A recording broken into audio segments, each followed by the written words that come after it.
So I'm playing mid-song, and he comes back in. Yeah. And he, like, I'm playing, I'm singing like this. I'm singing and playing, I'm working. And this dude, and this is during COVID, and this dude gets this close to my face. Yeah. And he's like rocking out with me. And I'm kind of like pulling back. And I'm like, I kind of pulled over. I'm like, dude, you gotta get out of my space. Yeah. You know, I was like, you gotta get out of it.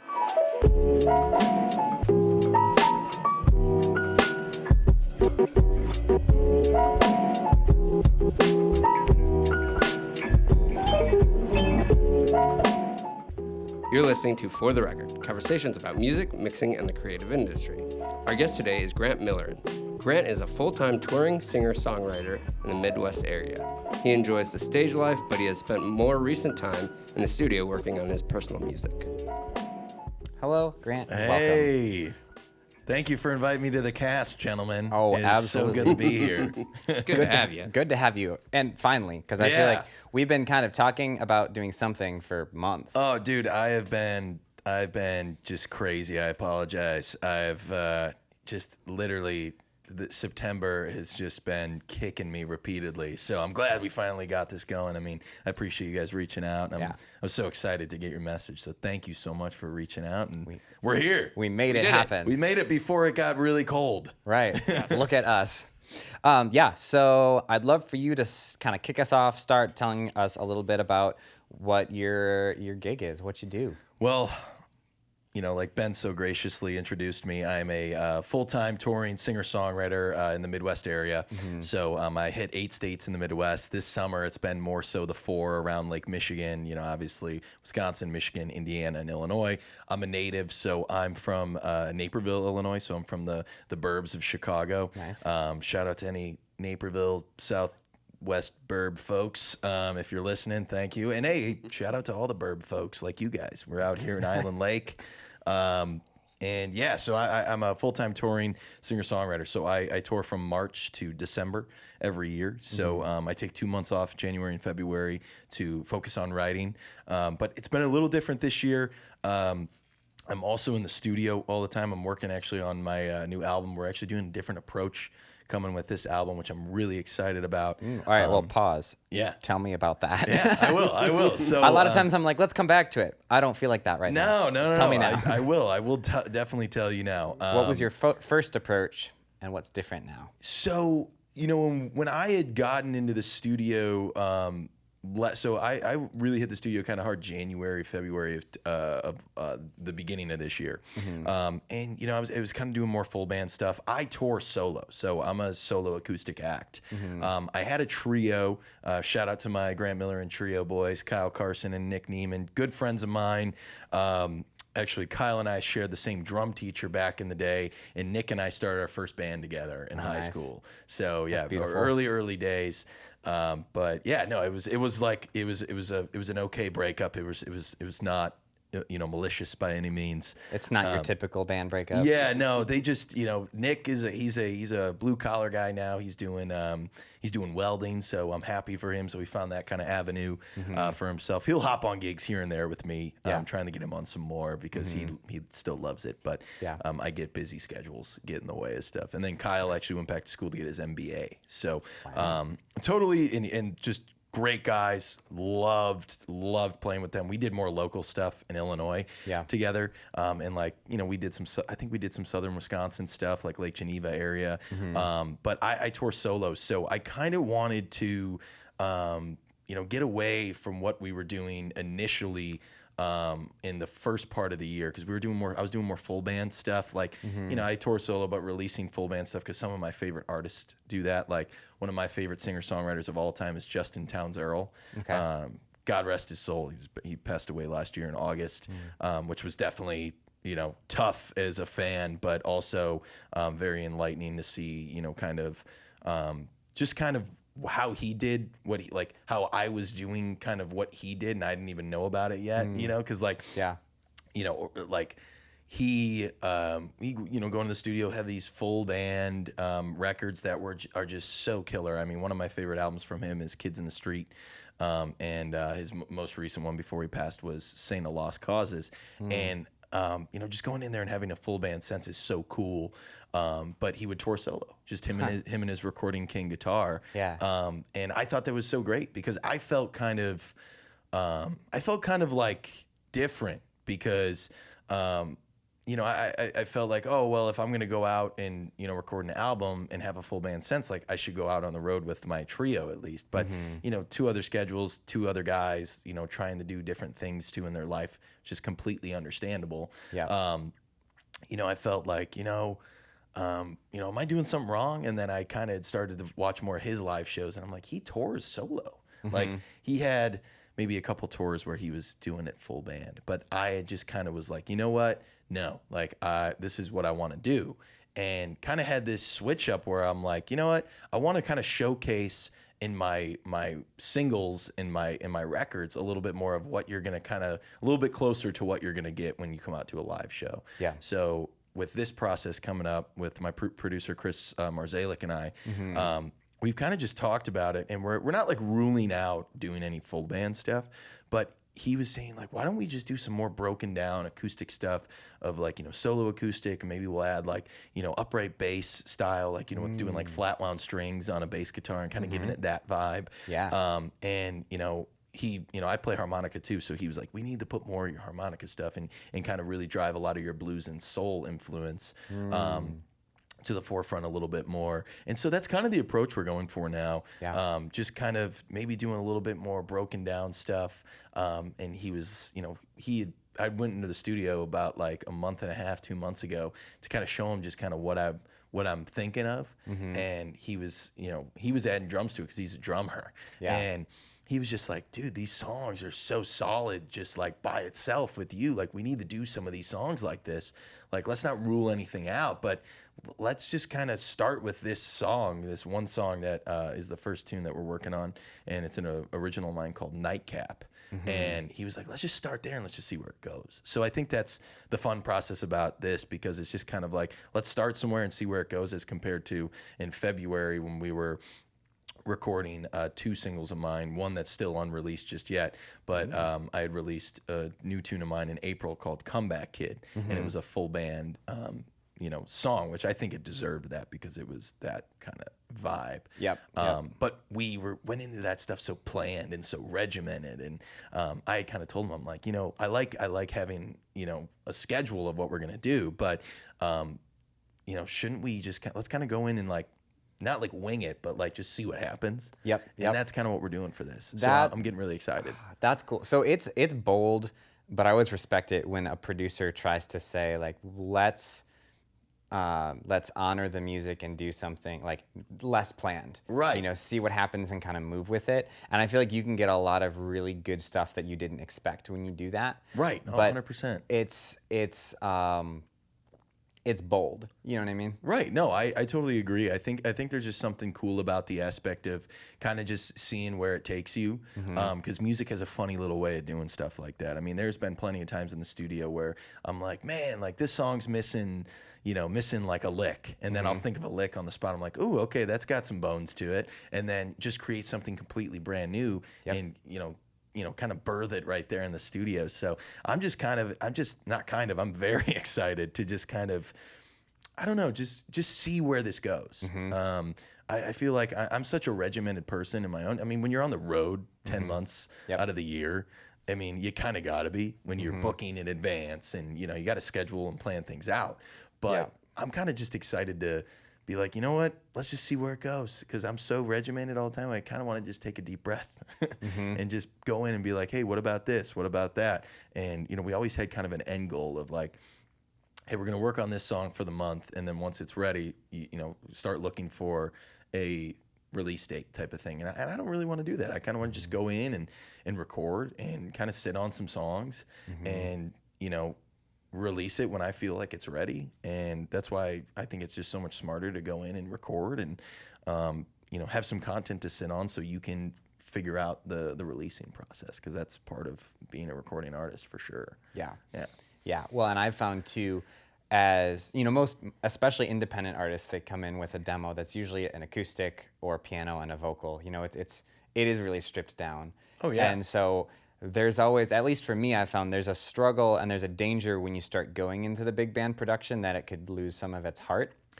You know what? And that's kind of what Chris had mentioned to me, because he's sitting there behind the kit and he's adding, and admittedly we both felt it. I mean, I'm like, I feel like this is kind of too much, you know?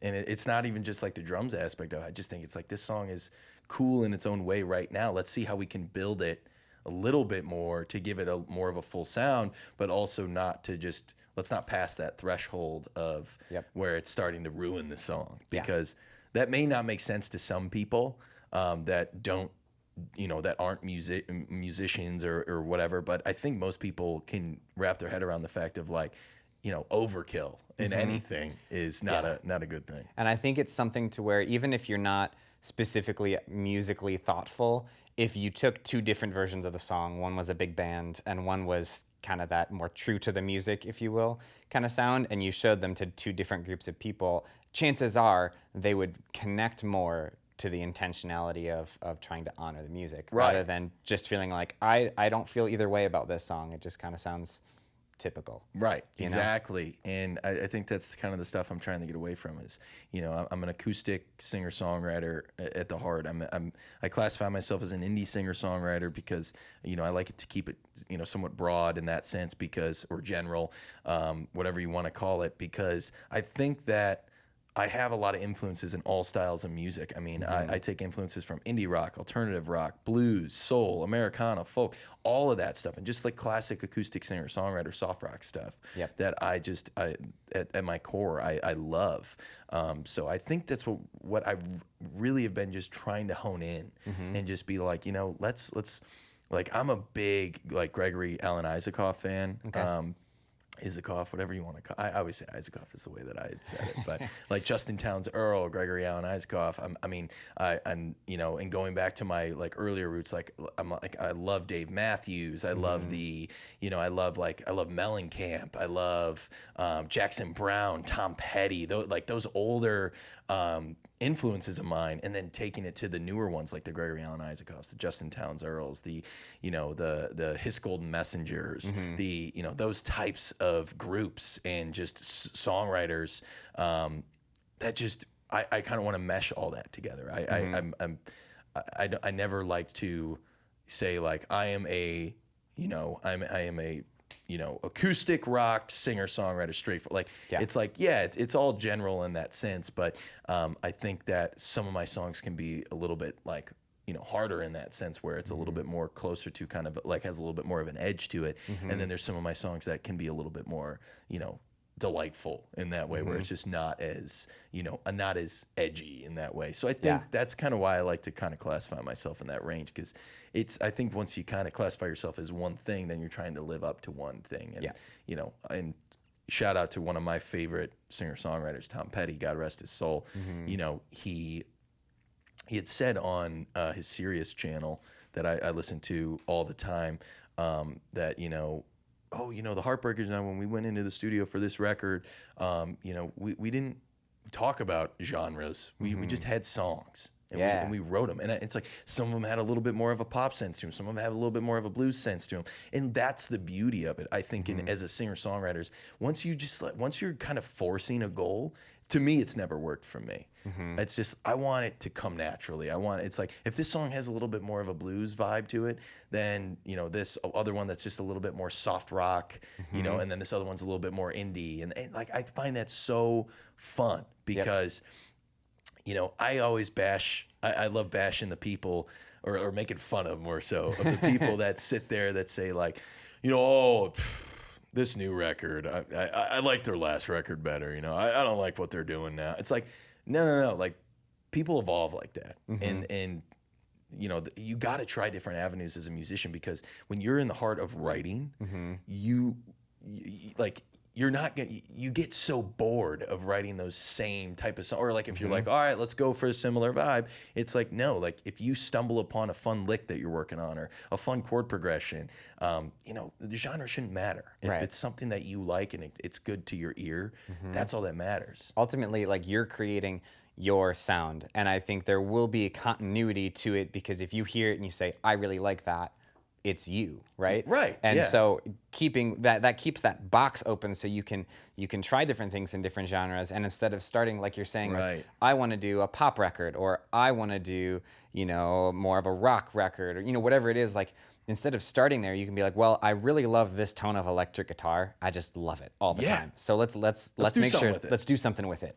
Let's and not put like a box around it. Let's Right. not say these are the parameters we're working within. Right. Let's just see where it goes. And who knows what happens? Maybe then, if you were just trying to think in a genre specific, then it's like, oh, you like that tone of guitar? That's definitely a rock vibe, so this is going to be a rock album. But maybe as you're working, like, you end up really messing with the sound of it, and all of a sudden it has a digitized sound that you're like, I didn't expect that, but that's dope. All of a sudden it sounds a lot more like a pop record. But if you're like, I love that, it's you. You know? At the end of the day, it's like I've heard so many records where there's one track where it sounds more poppy in that sense, and then there's the next track, it's more hard rock, and it's like I like records like that because I think.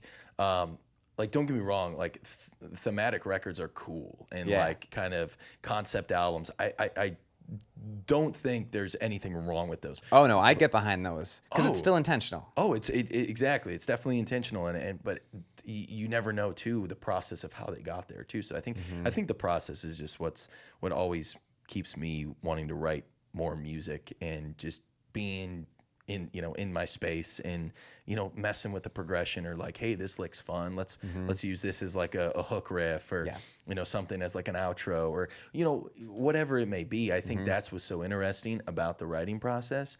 And like I have probably about 65 works in progress right now that I have mess around with for a couple hours or for a couple of minutes that are voice memos on my phone just to keep it remembered because I want to work on it. But there's also plenty of songs that I've written that I've thrown to the wayside, and it's just like I don't think it's just there yet. And there's some songs right now that I'm working on going into the studio now that I've had progressions of or licks of from 2 or 3 years ago that are just making or kind of coming into the light a little bit because it just flowed that way. And I think that's what's so great about music. You got to keep it fluid like that.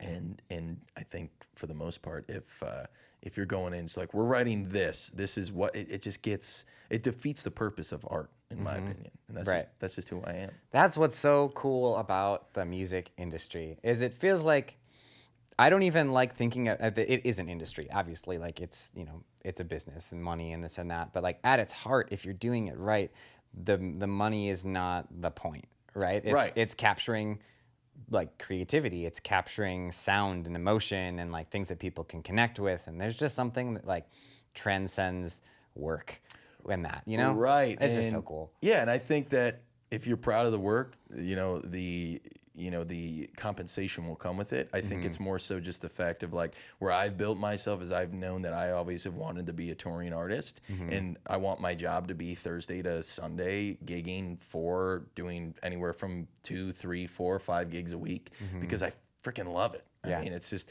being out and connecting with people is what I love, and I think that's what's so important about the whole music thing in general is that like if you are passionate about what you're doing and you're putting out solid content and you're building this portfolio, when you reach out to book gigs and do that, other people will see that. And if you're just blunt and honest with people and be like, look, this is what I love to do, this is who I am, and I have no I this is who I am, and that's what it is, type of thing. And I've just known so many musician friends of mine and other people who have asked me that are that have just tried to get into music, like, oh, I'm afraid of this or I'm afraid of that. I'm like, well, if you're afraid of judgment and you're afraid of people, saying things about your music, you shouldn't be doing what you're doing then, because, put stuff out. Who cares? Like, there's been plenty of content. I mean, like, my first EP was trash. I mean, oh my God. Like, it's like, I mean, like, I had an idea of how to sing, but I didn't, my phrasing wasn't great at all. I mean, this was years ago too. And it's like, I look at it and I'm just like, man, like how far I've come from that, from where I've been. And like, gladly, my voice coach who I've been with for years, I tell him like, kick me in the butt, like don't make it easy on me. Like, he's so great. Shout out Herschel Edwards. he's so good at being able to just let me kind of explain what I want to do and what I want, like, like there's been, sessions with him where I'm like, dude, like I just cannot get the switch from my falsetto to my chest as comfortably as I've wanted to this past week. Can we work on this? He's like, all right, 3 exercises right now. And just having that type of structure to how you're doing things will ultimately let you kind of break out of that box of, hey, at the end of the day, you're going to get judged in anything that you do. I mean, we live in a judgmental world, and I'd rather put something out that I care about and have, oh my God, I've had plenty of shows where it's, you have certain people come up to you and give me like for the most part, great compliments. A lot of people coming up and being like, loved your set, love your voice, love the way that you play the guitar, that type of thing. Yep. And that's so awesome. And thank you to those people who do that, because it makes me feel nice. Yeah. But also, like, I've had, you have drunk people come up to you at sets and they're just like, play Sweet Caroline by, who am I? Neil Diamond. And I'm like, I'm not going to do that. It's like, I'm not a request artist. So I go to a set with covers and originals together, already planned out. Right. And, you'll have people and be like, oh, come on, just like kind of waving you off and like, I've gotten like some backhanded comments before in a funny way of just like, like, oh, you sounded pretty good.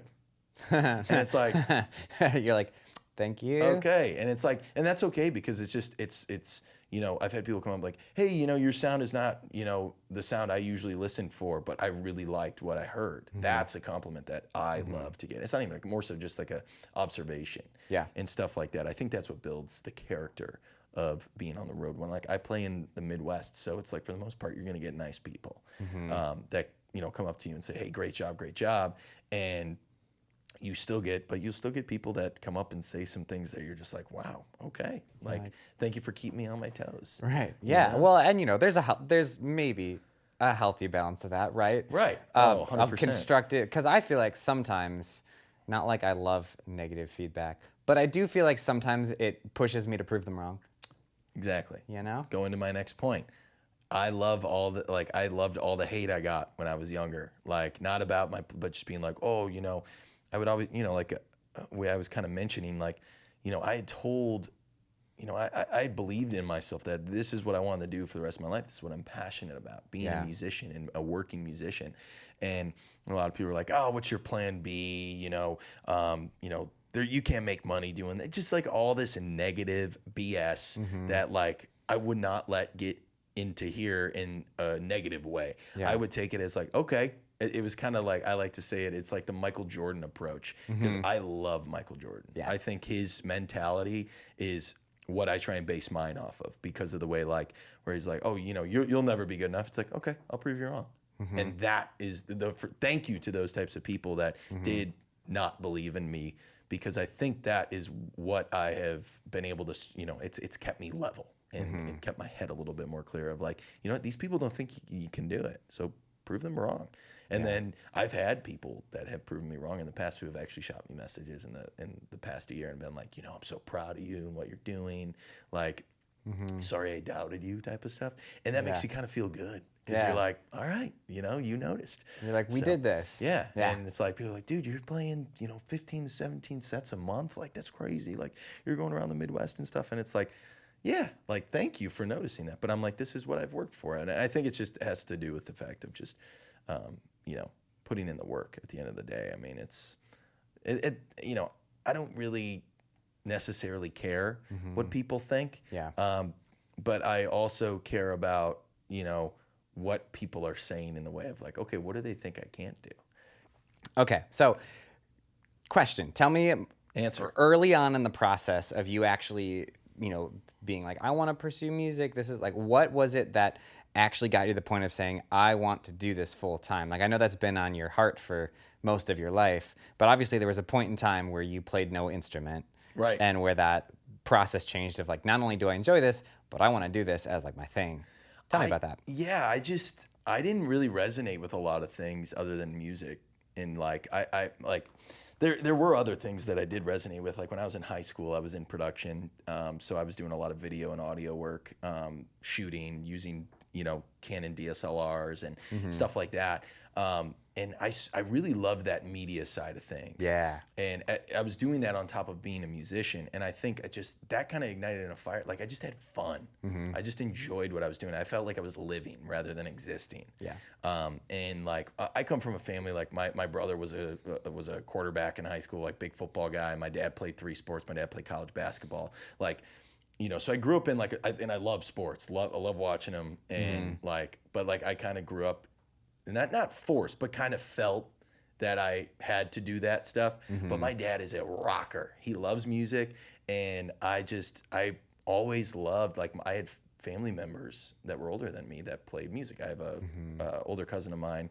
I actually was on the phone with on the way here.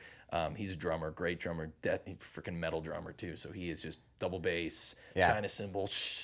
He's a rocker. Yeah. So, and then I had my oldest cousin on my dad's side.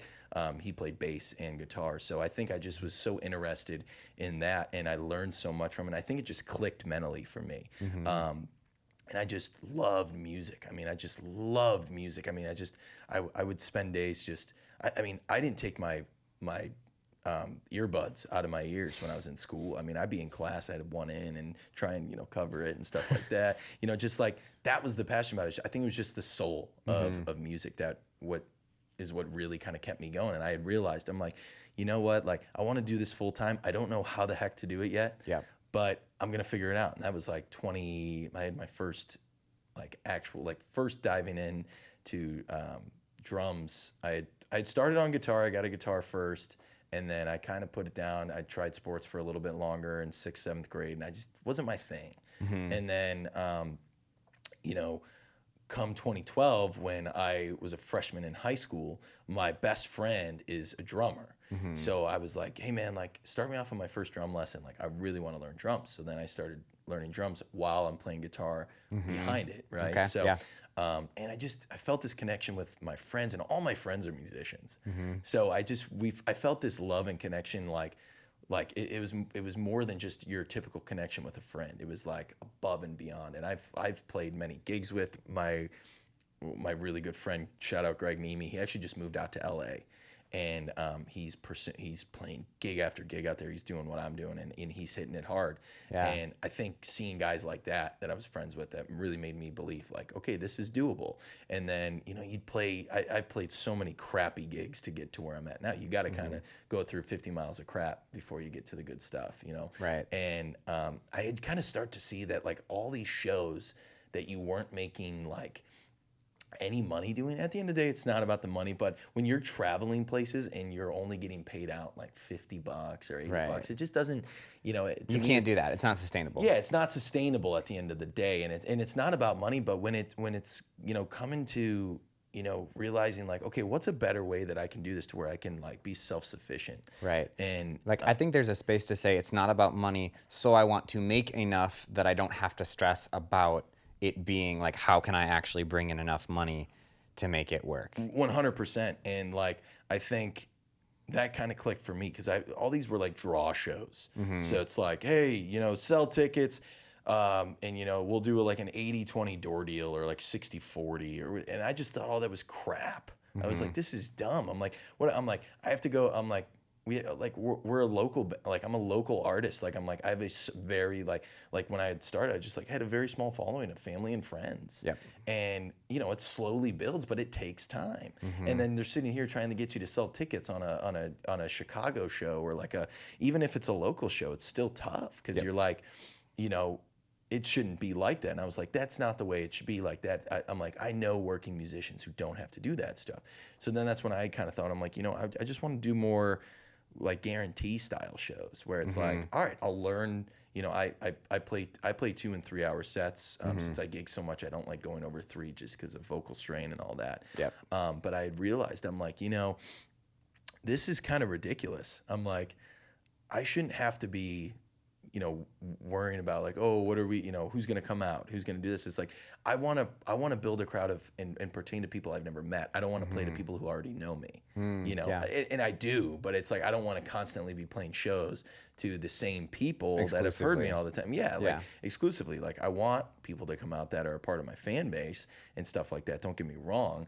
It's just the fact of like, I want to keep building, right? So, I learned a lot of music, a lot of covers, wrote my, and I still continue to do this stuff to this day, covers and originals.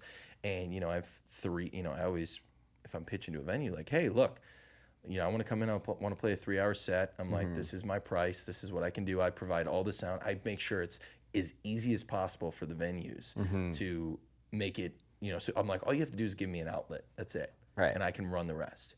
And I give them I tell them what it is, and it's worked out well for me because I'm an entertainer and I'm paid entertainment. Yep. And I think that's what they need to look at a lot of more musicians as, is paid entertainment, rather than just being like, oh yeah, here's the venue, we're giving you the venue, but you got to sell your own tickets. It's kind of like Walmart. It's like, you come in, you grab your stuff, you go to the self checkout, you check your own stuff out, and you get the heck out of my store. Right. It's like, it's stuff like that I just didn't feel was. It was like, there's got to be a better way. And that's kind of the epiphany I had hit. And that's kind of what made me go like, I can do this full time, because if I just work hard and I just show that I'm proud of myself and who I am, at the end of the day, people are going to resonate with that. And you can only hope for that. All right, another question. So another answer. Playing as many shows as you have, which is probably a lot at this point. Yeah, quite a lot. You got to have some good stories of some really bad times that were not funny then, but they're kind of funny now.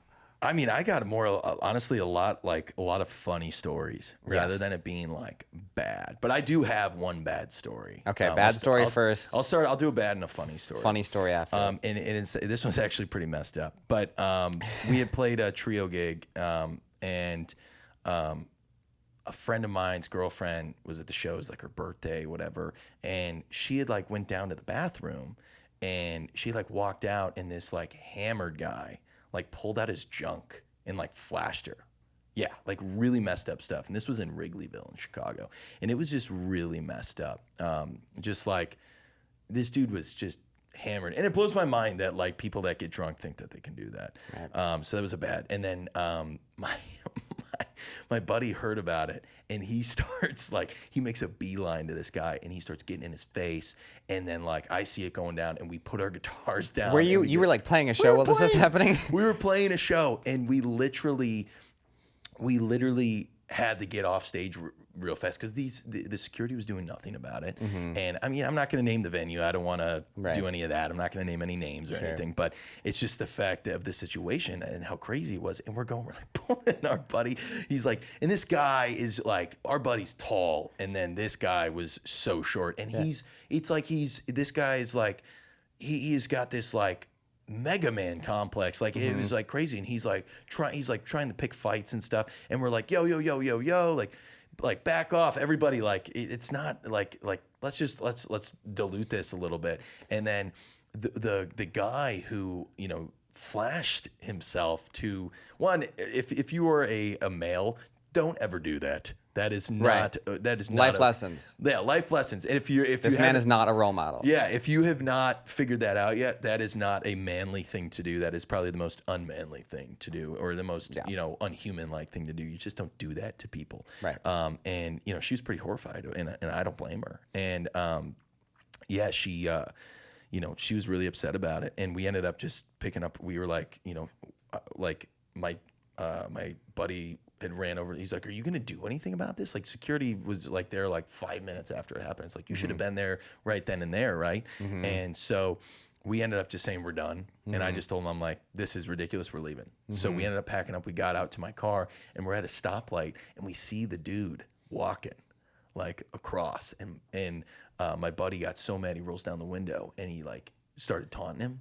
And he was screaming, swearing at him and all this. And he's like, you're a low life type of thing, which, I'm not saying he didn't deserve it, but I'm also like, let's just get out of here. Right. You know? And De-escalation's kind of the goal. right. you Yeah. know? It's like, let's just get out of the situation here. And the guy comes over to my car and he starts like banging on the window. He's like, come fight me. You know, he's drunk and I'm like, dude, we're sober. He is drunk. There's nothing that's going to happen.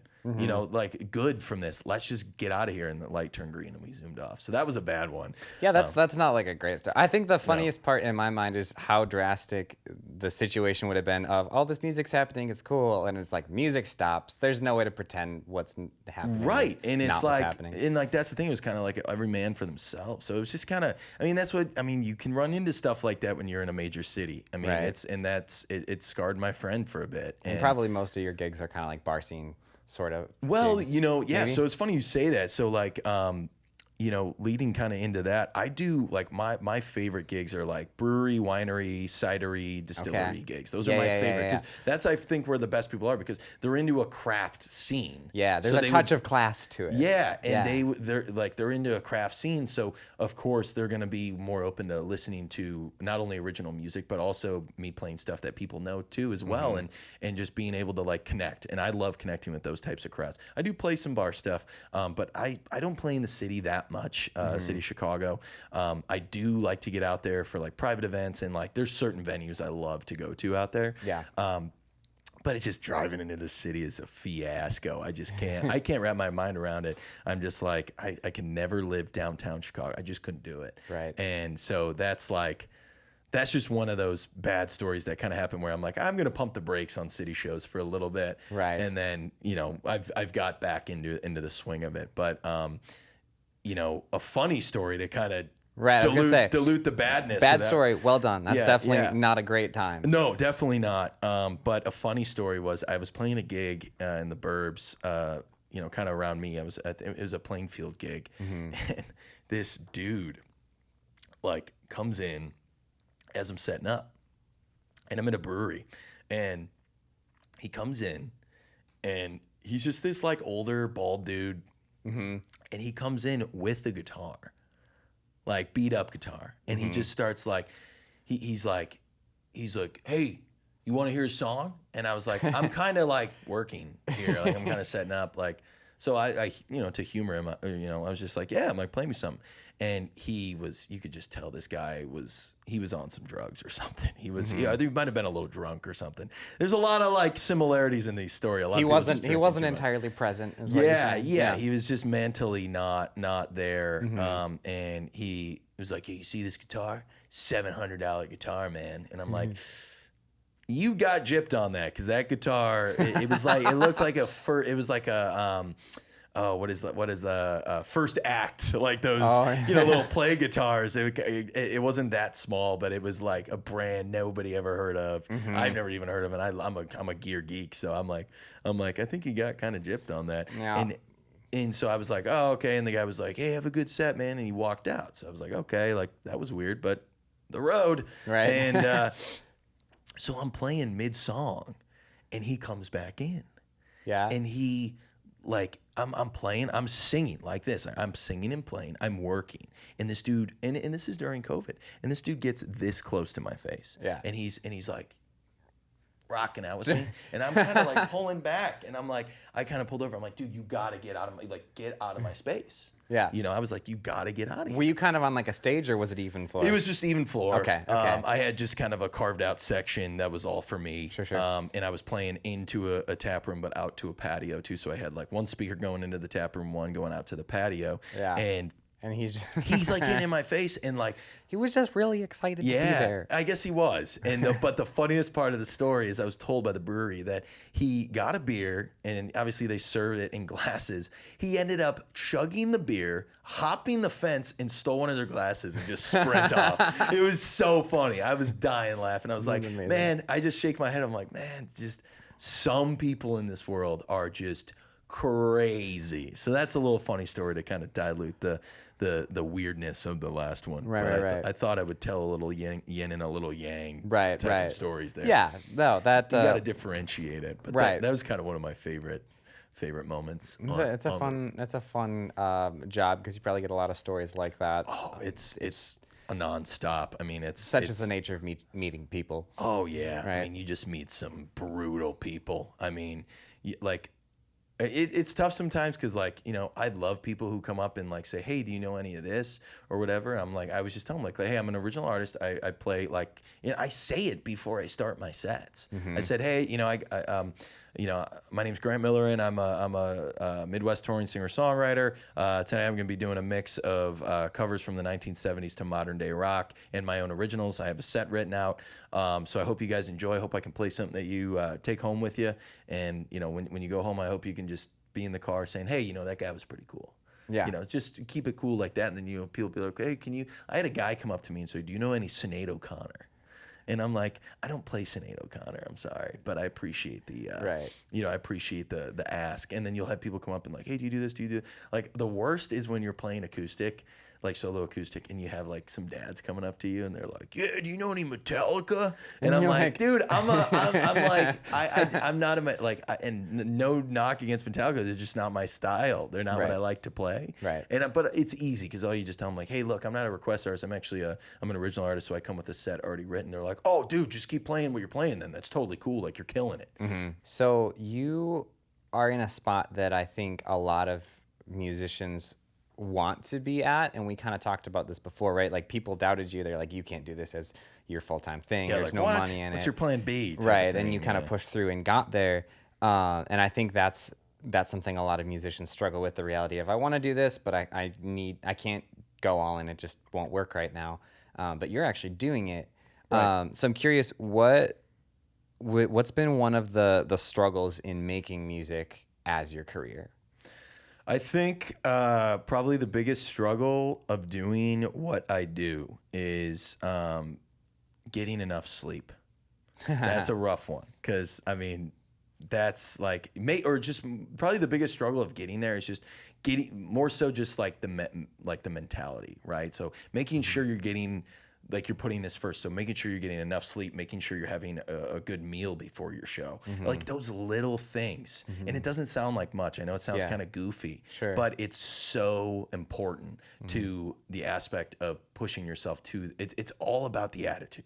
It's Yeah. all about the mentality. If you don't love I mean, look, there's gigs where I'll wake up one day, I'm like, oh man, it's like it's a Sunday gig. I'm like, end of the week, let's do it on a great note, right? And then there's other Sundays where I'm like, oh man, am I tired? Right. I'm like, but I'm like, you know what? I just wake up in the morning, give myself a little slap on the face, wake up, and I'm like, you know what?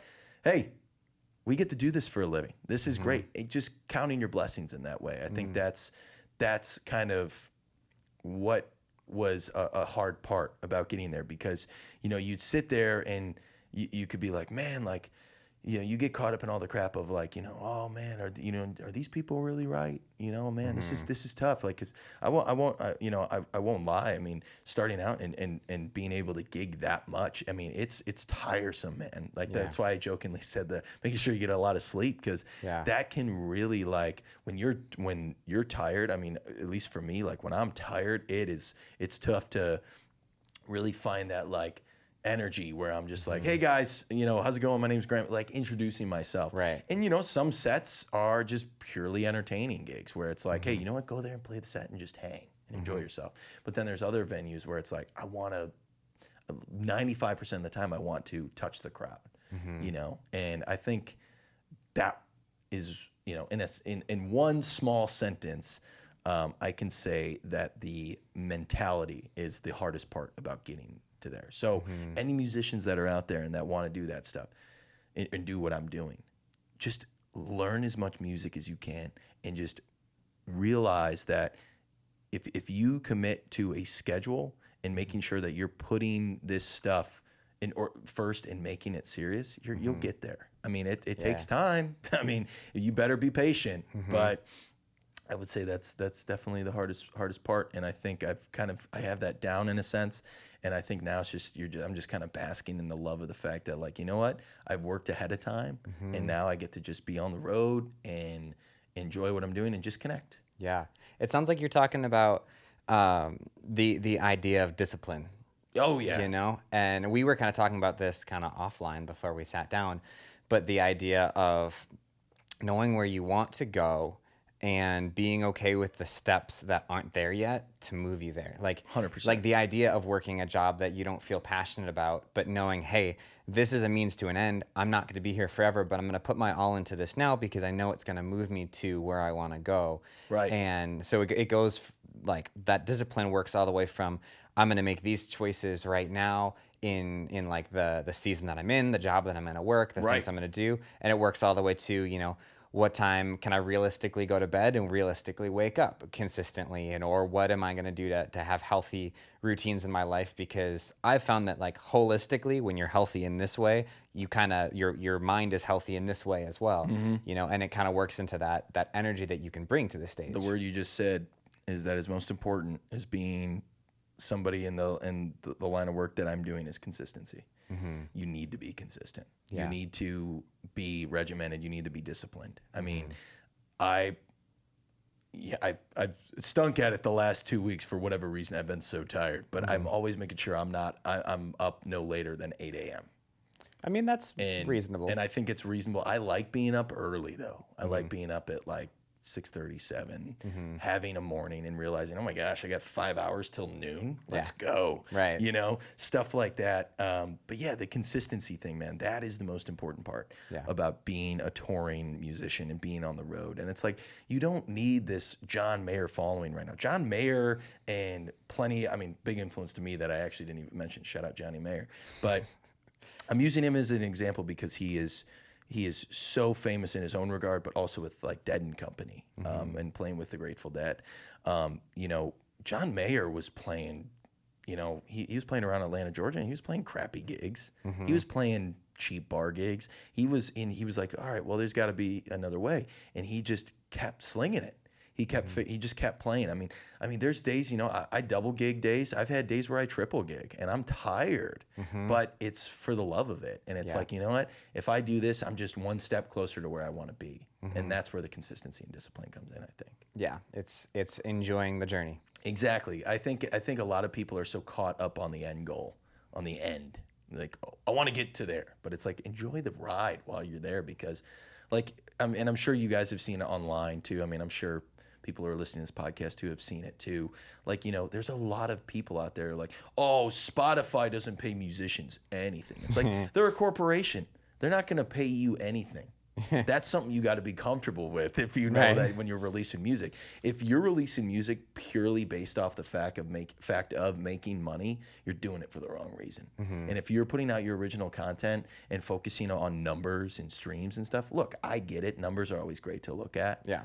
But you got to understand that it's always good to see that side of things with the numbers and see like, oh, you know, I want this single to do good and I want it to resonate with people. Don't get me wrong. That is 100% valid. But if you're in it for, oh, I want all this Spotify money, you're doing it for the wrong reason, man. Like, just go out and gig and love what you're doing and just touch people's hearts. Yeah. And just and this isn't like an arrogance thing or anything, but I've had a lot of people come up to me and be like, you know, I really resonated with your story. And that is just everything. I mean, I'm a humble dude. I'm not a bragger. I never do any. I love helping people. Yeah. And I love leaving an impression on people. And that makes my day when people are like, you know what, like I understood your story and I like your story. Yeah. That's what you got to do if you want to be a touring musician in that way. It's like, just go out there and have fun, man. You're playing music. Yeah. Let's not forget about the whole point of you're playing music. Right. And you're making a living doing it. And not a lot of people can say that. So I want to hear, like, if you could be anywhere in the music industry, lofty goals attainable, like anywhere you could go, where would that be? Man, I just want to play music at the end of the day. I think there's a lot of things in the world. People, I want to be famous. I don't. To me, it's like I just want to entertain. I just want to write. I want to write. I mean, first and foremost, I'm a songwriter, so singer and songwriter. So I mean, I just love expression, and you know, it's like, you know, oh, like, you know, you get people that are like, hey, you should go on The Voice or go on American Idol. I'm like, no. I'm like, there's nothing wrong with those types of shows. It's not like a goal of mine, you know? And I feel like that's just like everybody associates like, oh, you're a musician, go on those shows, you know? No, my dreams are to just be playing music for the rest of my life until these fingers can't go no more and this voice is shot. I think I'm a simpleton, man. I just want to keep doing what I'm doing. I just want to make a living doing what I'm doing. I want to make a good living. You know, I'm not a materialistic guy other than my guitars, and that's really, you know, about it. I mean, a dream of mine is to obviously play with some of my favorite musicians and do some bigger tours, and that's always fun. I mean, those are big dreams of just doing big tours, and but I would say just like my biggest dream is to be able to play just me and my guitar or with my band or whatever. You know, and just play some really fun big shows. I just love. I mean, touring is my favorite part. You know, I love recording because it's kind of the yang of the yin. Yeah. You know, you kind of get to sit back and you can fix your mistakes. You know, in the studio and stuff. But when you're on stage, you can't. Yeah. And I love that. I love that like kind of balls to the wall type of thing. This kind of like don't screw up type of vibe. I think I just love that. I just love it. I love that challenge of like, okay, let's go. Yeah, let's go. Let's do it. You know, and I think that's just the ultimate goal is just playing in front of big crowds and just making people happy and people being like, man, that was a heck of a show. Yeah, you know, and stuff like touring and just releasing albums and you know, I think all that leading to basically one monumental dream is to just be able to be recording albums that really catch on and you know build a big fan base. That's like the number one goal. More, you know, and you know, I'd say it's a dream, but it's more of a big goal of mine. You know, I think it's like, you know I can reach that. I just got to keep working. It's just the journey. Yeah, that's really what it is. It's a journey, because I think the journey is what excites me and what keeps me going, rather than just like, you know, the word dreams, because of course I have a lot of dreams and what I want to do with music and everything, but it's just the fact that, you know, playing music, I mean, dude, I just don't even feel like I there's no other feeling I get when I'm playing. Like it's just this weird, like I've tried to explain it to like my girlfriend. I've tried to explain it to my, you know, family and stuff. It's just like, to me, it's just like this blanket.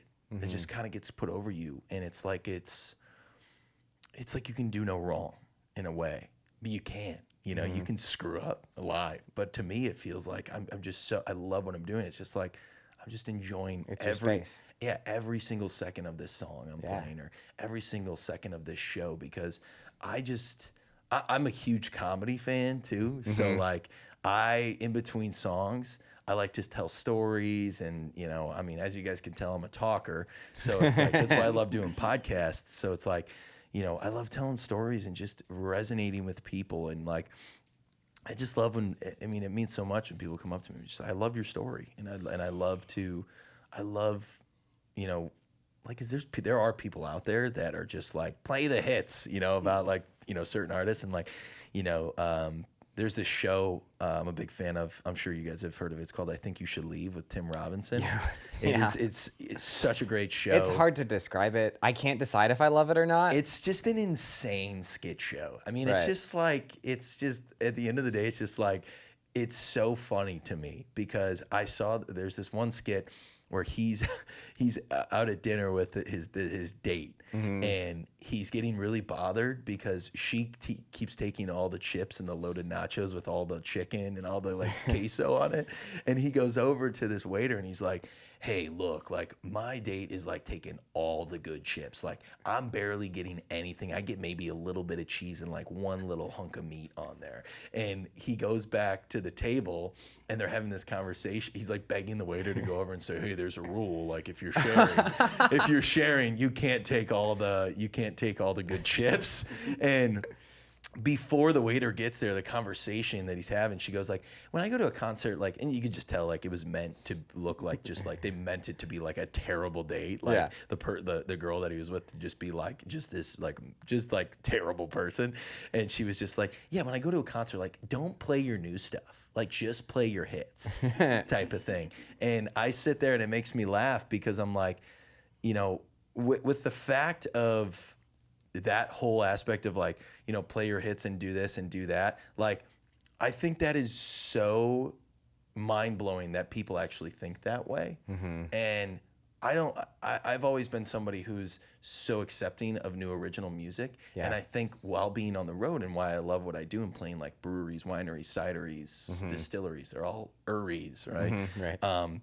They accept that original music so much more. And that's why I love going to that. And like to the whole point is just the fact of like the original music that I love to like just play out, and new stuff I love to do. I like explaining what the song's about or how it was like brought together, and how this song was created, stuff like that. I think that's more so the big dream and the big aspect of your question, that I think is just being able to write songs that aren't this like super like, doesn't have to always be super intricate and bold all the time. It can just be a song that resonates with people. And I think that's, as a society and people, like, that's what we need. We need more of that. I think your dream is a good one. It's a solid one. Thank you. Because it's not, there's not really a specific end. And I mean that in like a good way, because it's your idea of just growing your fan base of people that know about your stuff and feel like are moved by the things that you write. There's not really an end of like, this is making it. This is where I've made it, and because I think a lot of people have a high dream and they are living to that end. Once they hit there, they feel like they're like, well, what do I do now? Yeah, because then you just kind of plateau. Yeah, but being in your spot of being like, I just want to play music for people and connect with people, have people moved by what I do, no matter what the scale of it is, I'm happy. That leaves room to grow and to move, but that's not like I'm not content until I'm there. Yeah, it's been a big epiphany moment within the last 2 years of my music life. Just realizing like, I love what I'm doing right now. Like, I don't want to stop doing this stuff. And it's like, all I want is just this, like, when you said like, oh, what are some of your dreams? Like, I guess my just biggest dream is just keep building that fan base, just connecting with more and more people. I love people. I mean, I hate a lot of people too, but not hate, but just some of the way that some people treat other people, it makes me mind boggled. Yeah. Because it's like, hey, yo, we're all people. Right. So it's like people are complicated. That's the thing. I don't like the complication. Thank you for that. I don't like the complication that comes with that. I just like the fact of like, hey, I'm writing music and you enjoy it. Let's just have that relationship of like, hey, you like what I'm doing and I like that you're supporting. So it's like I like to do stuff like, I'll be at shows and when I go on like if I do a 3-hour set, like I'll play an hour and a half and I'll do like a 20-minute set break. And like on the mic, I'll just like be like, hey, I got some merchandise I'm looking to give away. Like, anybody want a free shirt or a free hat and stuff? And then people are, oh yeah, like, like giving back to that stuff. And like, I'll do like giveaways on my page and on like I have a group on Facebook called the Grant Milliren Jamly. Oh, nice. And nice. Yeah, so I'll just like. And I'm not a part of that. Well, I'll have to send you a request. You now. should. Yeah. So now that we've met, now I'll get the we'll do the whole Facebook friend request. Right, it'll be Facebook official. Yeah, Facebook offish, baby. Wow. Let's go. Look at that. Yeah, but doing stuff like that just to give back. It's like, hey, I appreciate you supporting me. Thanks for coming out to my shows. Here's a free shirt and here's this, or like if when I release a new song and stuff, like I like to do like the pre-save link stuff and just send it to the the Jamly and stuff and just say, hey, here's a taste of the song before it comes out and nobody else has heard this stuff, and just like building that exclusivity to those people is I think a great way to just give back and show like the appreciation. So it's just like there's people are just complex, and I just want to make people happy, and the people that want to listen and want to be, want to listen to that stuff are naturally going to be there and come to that. I feel like a lot of people who hate on other musicians, like I've had other musicians friends like, dude, you wouldn't believe this one guy at this set, or you wouldn't believe this, and I've had many of those types of times too. But like, I feel like those types of people are just like, kind of, they're either not seeking out any of that. And so they feel like they have a right to say something, which I don't get why anybody would think that. Or it's also just like, maybe somebody's not as happy maybe in their life, and they feel like they, are just, they kind of project. you know, their own unhappiness. So I've had people at gigs who are just kind of like, you know, you can tell they're kind of like they're listening, but they're not tuned in, you know. And my favorite thing is like calling out tables, like doing a little, like I do crowd work. It's kind of like comedians do. I think that's what I find as a specialty if you come to a show of mine, is I like to just kind of like pick people out, like not in a mean way, like, hey, you, and more so just like, hey, how you guys doing? You know, like, where are you guys from? Like, what are you up to? What do you guys do for a living? You know, connecting that way. I think that's where you connect with people, because, you know, you guys have been out to eat and stuff, and, you know, been to like breweries, I'm sure, and like winery stuff, and you see that there's musicians there, and it's like, you know, a lot of musicians just kind of shut up and play, which is fine. I'm not saying you don't have to do that. Some gigs are a shut up and play gig, as I like to say, just like kind of like, hey, this next song is this. You know, if it's an original, I always just keep it simple. I'm like, this song's about perspective. This song's about perseverance. This song's about, you know, this and that. And, you know, there's those types of gigs, but there's also, I like to pride myself on the fact that I, you know, kind of break that mold of like, okay, he's not just the entertainment, you know, he's trying to connect with people and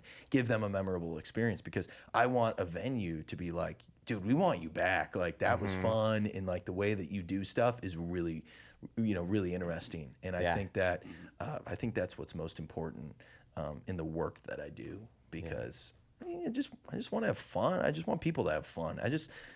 Well, I mean, we're all going to die at some point, so we might as well have fun with it. Let's not hold any grudges. Let's just kick back. Hey, enjoy your drink and whatever, maybe your food, if it's a food place where I'm playing at, and you know, and just kick back and listen. And, you know, the people that always, like, you get like a hard left and right to it. So like on the way left, you got the people that just don't want to interact. Like, I've done some crowd work with people. I came here to eat my dinner and leave. Leave. Yeah. So and that's fine, but I find it so funny, because I'm like I'll be like, you didn't think I was going to talk to you, did you? And they're like, no, I actually didn't. And I'm like, oh, okay, well, hey, enjoy your food. I just wanted to say hello and introduce myself, and I hope you have a great rest of your evening, and I hope you can go home and say, hey, that guy was pretty cool.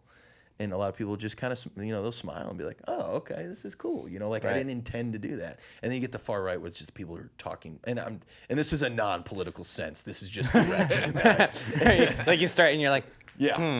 I meant just more so a spectrum of the just, East and the West. Yeah, there we go. Let's do that, right? Let's not get caught up, because I am not a political person by any means.